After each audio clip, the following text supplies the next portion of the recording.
आइए जानते हैं भाषा के बारे में। भाषा उत्पत्ति के आधार पे 3 तरह की होती है, मौखिक, सांकेतिक और लिखित।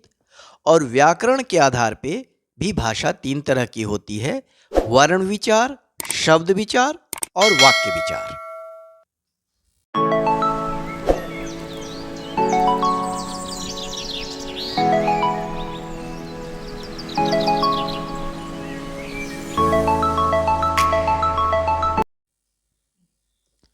दोस्तों नमस्कार।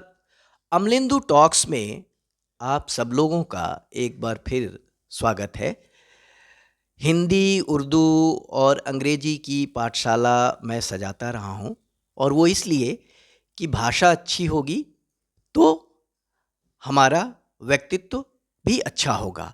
भाषा और संस्कार हमारे व्यक्तित्व का, हमारे या आने वाली पीढ़ी या हमारे बच्चों के व्यक्तित्व का श्रृंगार है। इसलिए भाषा अच्छी होगी तो हमारे रिश्ते भी अच्छे होंगे और समाज भी समग्रता में, पूर्णता में समाज भी अच्छा होगा। तो भाषा जो है वो पहले तो मौखिक भाषा होती थी, श्रुति शास्त्र था।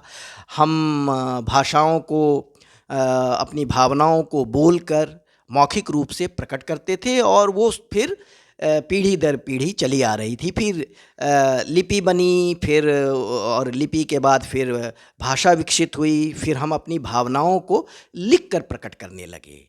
तो हिंदी भाषा के 3 भाग हैं मुख्यतः, एक मौखिक, एक सांकेतिक और एक लिखित। तो मौखिक भाषा, जैसा मैंने कहा कि जब लिखित में कुछ अक्षर या लिपि नहीं बनी थी तो हम मौखिक रूप से अपनी भाषा बताते थे। और आज भी कोई भी जो छोटा सा बच्चा है वो भाषा नहीं जानता है, वो व्याकरण भी नहीं जानता है। वो हमसे, आपसे, समाज से और माहौल से सुनकर सीखता है और उसी अंदाज में अपनी भावना प्रकट करता है, हमसे संवाद करता है और बोलता है। कभी उसके बाद जो सांकेतिक भाषा है, सांकेतिक है कि जब सीखने के बाद कभी कभी वो इशारों से भी बतलाता है कि मुझे वो चाहिए, उंगली उंगली से वो बतलाता है। या फिर आप देखें कि कभी कभी कोई व्यक्ति मतलब आंखें भी बहुत सारी चीज़ें हमारी भावनाओं को प्रकट करती हैं।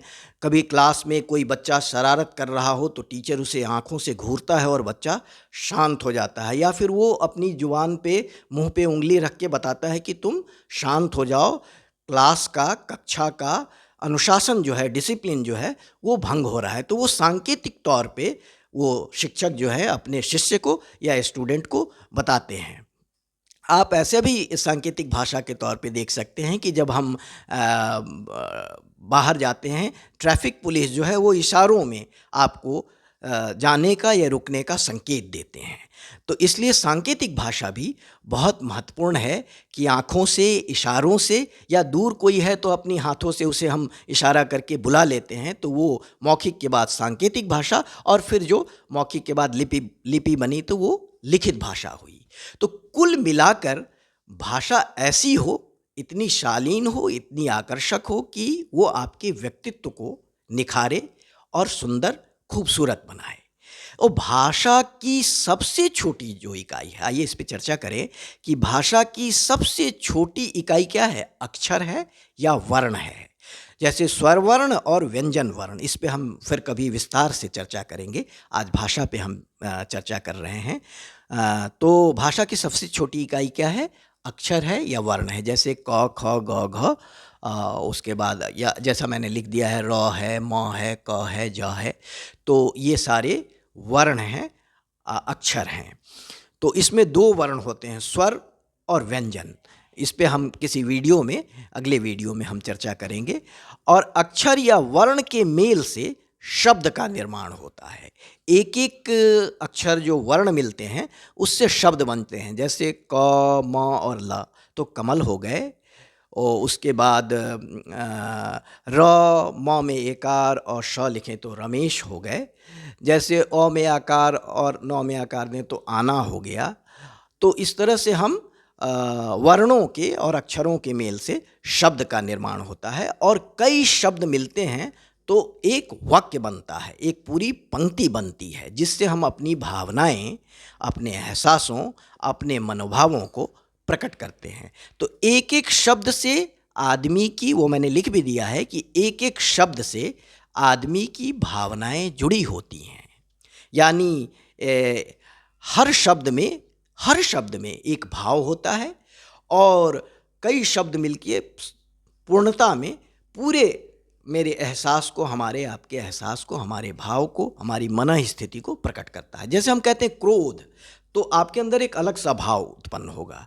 जैसे हम कहेंगे प्रेम, तो प्रेम कहते ही आपके अंदर एक अलग धारा, एक अलग एहसास उत्पन्न होता है। हम कहते हैं ईर्ष्या, तो आपका एहसास बदलेगा, आपके सोच पे एक असर पड़ेगा कि ईर्ष्या। जैसे हम कहते हैं हंसी, खिलखिलाहट, मनोरंजन, तो आपका जो पूरा भाव है मन का, वो एक एक शब्द से बदलेगा।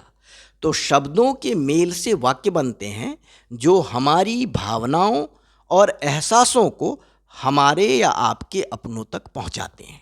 जो पूरी पंक्ति बनती है एक एक शब्द से, वो हमारी भावनाओं को, हमारे एहसासों को, हम सब की मन स्थिति को बताते हैं कि आप अभी खुश हैं या आप नाराज़ हैं, या फिर आप कहीं किसी उदासी में हैं, अवसाद में हैं, बेचैनी में हैं, अकुलाहट में हैं, छटपटाहट में हैं। ये सब आपके मनोभावों को, कभी तो आपकी सांकेतिक आपके हाव भाव से भी वो प्रकट होता है, और कभी आप कुछ बोलते हैं तो उन शब्दों से भी आपका भाव प्रकट होता है।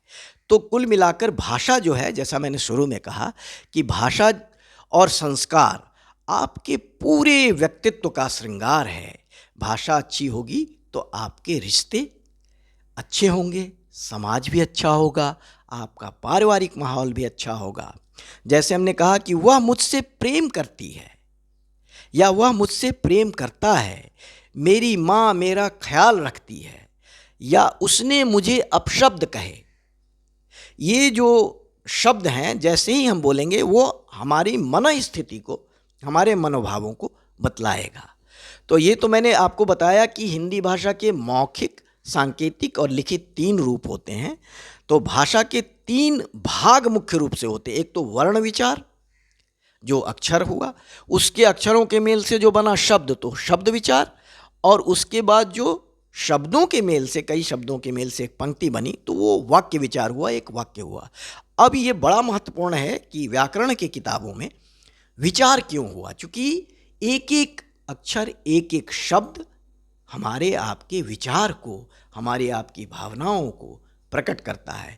तो इसलिए मेरी कोशिश है कि हिंदी हो या उर्दू हो या अंग्रेजी हो, आपकी भाषा, आपकी शैली, आपका अंदाज़ बेहद खूबसूरत हो, निराला हो। आप कहीं खड़े होकर बोलें तो लोग कहे कि ये व्यक्ति कितना शालीन है, कितना बेहतरीन बोलता है, इस व्यक्ति का व्यवहार कितना खूबसूरत है। लोग आपसे जुड़ें और आपको स्नेह दें, सम्मान दें और प्यार दें। यही मेरी कोशिश है, और आप भी उतना ही प्यार मुझे दीजिए। हमारे अमलेंदु टॉक्स चैनल को आप सब्सक्राइब भी कीजिए, आप लाइक भी कीजिए, और कमेंट करके आप हमारा मार्गदर्शन भी कीजिए। और ये भी आग्रह है कि आपको अगर हिंदी, उर्दू या अंग्रेजी का कोई शब्द कहीं आप उसका अर्थ जानना चाहते हो, तो आप कमेंट सेक्शन में अगर आप लिख देंगे उस अर्थ का, तो हम उदाहरण के साथ, पंक्ति के साथ उस शब्द का अर्थ और उसका उपयोग आपको बतलाएंगे। तो मेरी कोशिश है कि हम आपकी भाषा अच्छी हो, आप हमारे साथ जुड़े रहिए। अमलेंदु टॉक्स अगर पसंद आए तो आप इसको लाइक, सब्सक्राइब और आप इसको शेयर कीजिए। बहुत बहुत आभार, बहुत धन्यवाद।